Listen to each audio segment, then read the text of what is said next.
prep football season. Zach D and Chris Boyle here live from 901 6th Street in Holly Hill, Daytona. Which one are we in? I think we're technically in Daytona. We're right on the line. Exactly. You know what was right on the line last week was area supremacy, and you were at that game in DeLand. And DeLand, I don't want to say shocked the high school football world, but they certainly shocked a lot of people around here beating Mainland last week. And now Mainland's got to go up to Bob Jones this week. DeLand's got to go to Seminole. What did you see last week? Well, I think it was the manner in which DeLand won. The explosive plays. They had 4 touchdowns of 45 yards or more. Had one on the third play of the game. Exactly. And it was an untouched 63-yard touchdown run by Damaris Bellamy. So I don't think anyone's really surprised that DeLand won the game. We both picked Mainland, and they sure let us know about it. But we thought that game was going to be close. We thought DeLand had more than a competent chance to win the game.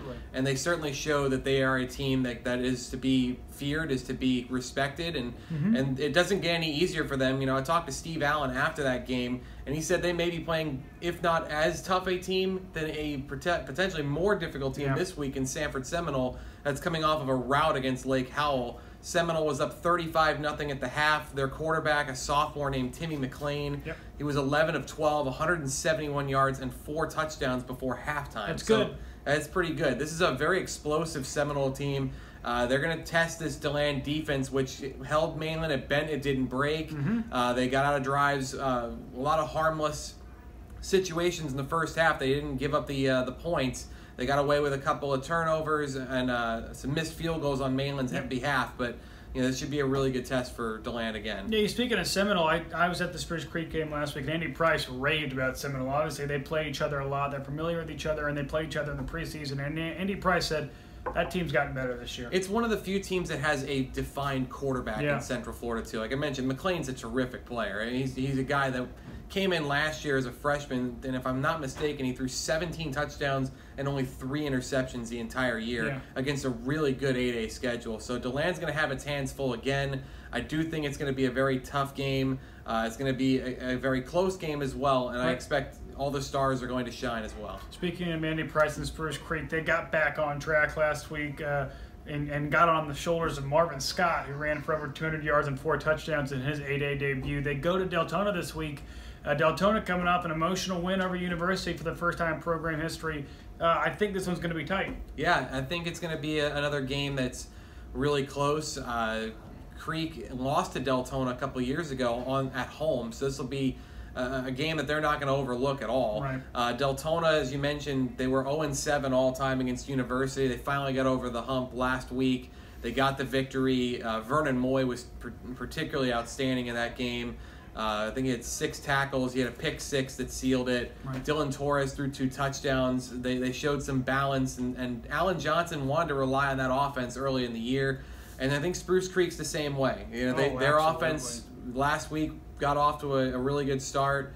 They scored 42 points. They kind of blew out Seabreeze realistically. They had 4 touchdowns from Scott, 2 from Hayden Flood. Their quarterbacks looked competent. They looked like they were very comfortable in that situation. It will get harder for them against a Daytona team that does bring pressure, that has some better caliber players in the secondary, particularly Ramel Harrell and Mizell Williams, who were excellent last weekend. Ramel Harrell, back and forth. Back at Daytona, though, and he's a good player in the secondary. You're right. Absolutely. Going up north to Mainland and Bob Jones. They are across state lines. A 4:30 kickoff in Georgia. In Milton, Georgia, just outside Atlanta. It's an interstate showdown. Bob Jones from Madison, Alabama.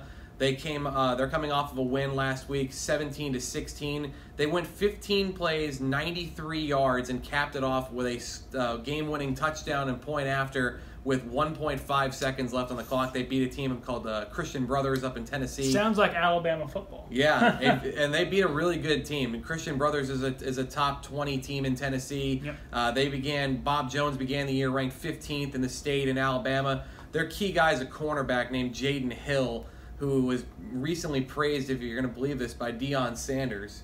He got some dap on Twitter from him. Prime time? Prime time. Cool. He's got offers from Florida, South Carolina, Texas A&M, Tennessee. Most of the SEC wants him as a 4-star prospect. So, again, Mainland's got to come back real quick, get over the loss to DeLand. They felt good about the way they competed in the second half.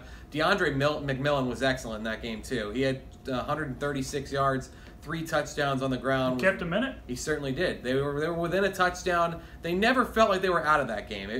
They had the time of possession edge. They had the field position edge against DeLand. They didn't finish drives. If they do that this week, and depending on what they do at quarterback, whether they stick with Romello Dotson, who got hot in the second half, or if they go back to Teron Keith, who was their starter, and the expected guy coming out of the spring, that'll go a long way to determining whether or not Mainland gets this win away from home. And now to the premier game of the week. Don't think we forgot about you, FPC. I know Chris schneided you in the Fab Five, but we're going to talk about you here. The premier game of the week, New Smyrna Beach and FPC up in Flagler. It's not often we save the best game potentially for last. Well, part of that is because I skipped this game on my list, and then it just worked out nicely. But yes, this is the best game of the week, especially with all local teams.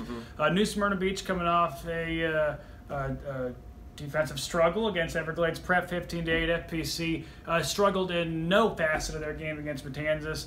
Should be a good one, though. Yeah, I think we kind of expected a little bit different of a game from New Smyrna. Yeah. You know, they came out and they scored 42 against Mount Dora. We're thinking, okay, this offense will continue to roll, but give them credit. A win against a playoff team in the state of Florida, to the year. You never want to sell it short. So they beat Everglades Prep, and now they get Flagler.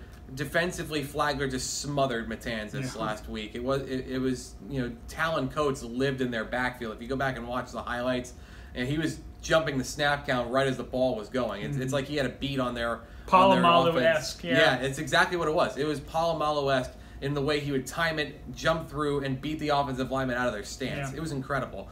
And the running game for Flagler has really been impressive. Not only Ty Jenkins, who we knew about coming into this year, but Mark Genis has 6 touchdowns in 2 games. Now, granted, that one of them is a preseason game, but he's been the hot hand for Flagler and a team that wants to run the ball. What I want to see in this game is I want to see Flagler, if they can connect on some of those long throws. They tried them last week. They tried them last year. They tried them last year. They haven't had those accurate long balls that can really make a defense honest.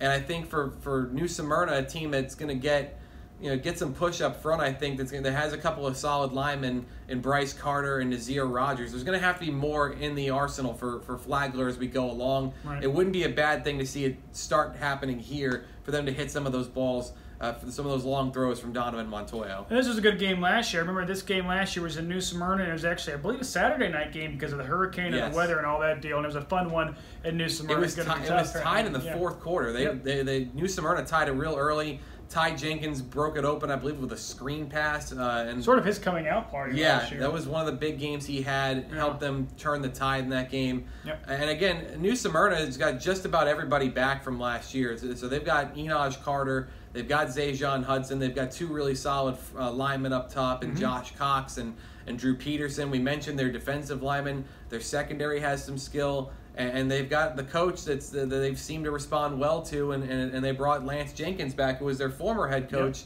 as their defensive coordinator. So this is going to be a fun game. I really think it's going to be a good test for both teams, not just for New Smyrna to see where they stand, but also for Flagler to come back off of an emotional high in beating Matanzas. And they've got 2 really tough games after this. Seminole and St. Augustine in the next 2 weeks. So this is a game that will give them, we'll see if it gives them a lift or if it's one of those trap game situations where you know what's on the horizon. A lot of good games early on in the season here in the area. A lot of good games. Yeah, this week it's interesting because there's only about 8 or 9 games on the schedule in total. It's a really thin week, but the top echelon of the games this week are as good as you'll find. No running clocks this week. That is my bold prediction. I've been at 1 and close to 2 this year, so we're not going to get one this week. I'm going to be at that Spruce Creek Daytona game. I do not think that's going to be a running clock. No. I'm sure yours isn't going to be a running clock, although FPC is probably going to get mad at me for saying that. But we'll see. Godwin Kelly, is he going to be anywhere this week? No, he gets Godwin the week Kelly's off. Brett Board's going to try to be at that DeLand and Seminole game. Zach Dean, Chris Boyle, week 2 of the high school football season underway.